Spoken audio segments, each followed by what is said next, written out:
अगर पैसा चिंता पैसा लगी रहते ना बोमा डिले में बिले ही दूर से आज का सुबह पानी अभी कितना पीछे अपन तो पुलिस को देखो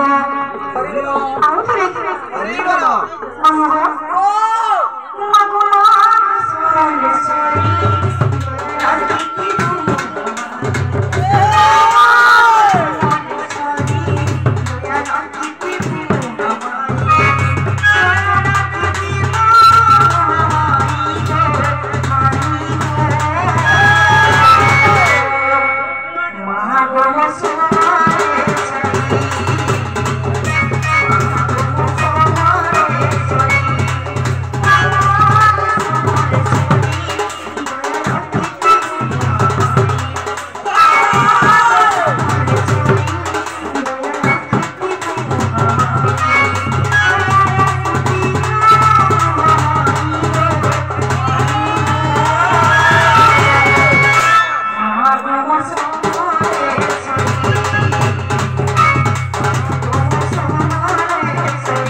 करो क्या आएगा सलवार वाली से साड़ी वाली से